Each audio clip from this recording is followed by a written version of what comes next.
शांत बसा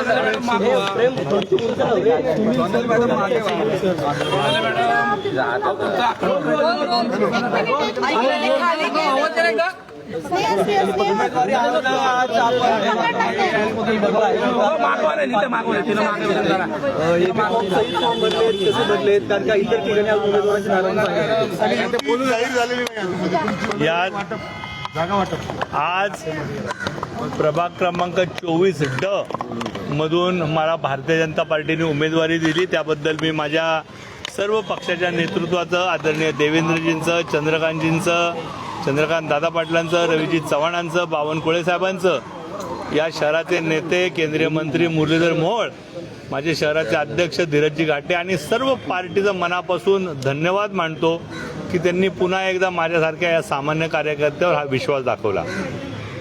यादी का जाहीर झालेली?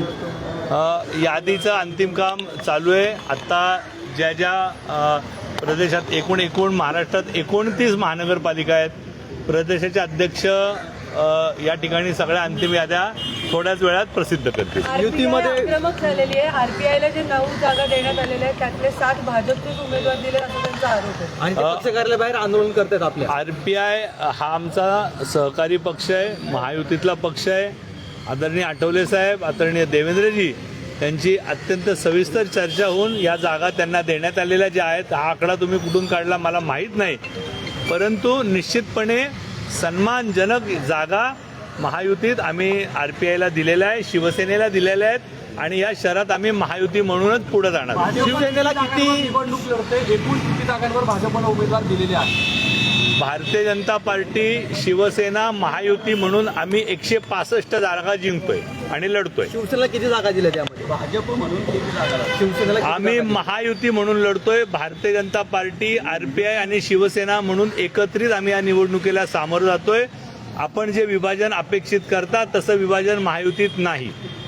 म्हणजे ते सुद्धा आपल्या चिन्हावर नाही, भारतीय जनता पार्टीच्या चिन्हावर लढेल आणि शिवसेना शिवसेनेच्या चिन्हावर लढेल. निश्चितपणे याचा निर्णय आदरणीय देवेंद्रजी आणि एकनाथजींनी मिळून ठरवलाय आणि तो जो आकडा दोन्ही पक्षांना मान्य असेल त्या आकड्यांवरच त्यांचे उमेदवारी अर्ज 25 जागेवर ठाम आहे. आपण 25 जागा देणार आहेत.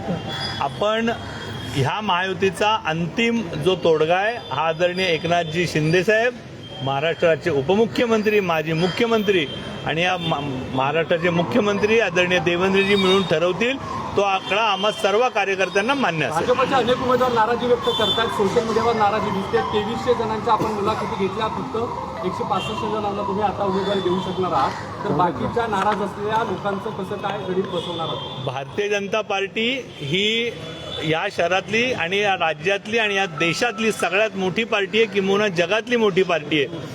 कार्यकर्त्यांचं प्रचंड मोठं जाळं असल्यामुळं हा अंडरेस असतोच, परंतु भारतीय जनता पार्टीचा मूळ कार्यकर्ता हा आज उमेदवारी अर्ज भरूस्तोवरच उमेदवारी मागतो, त्याच्यानंतर तो कमळासाठी काम करू लागतो.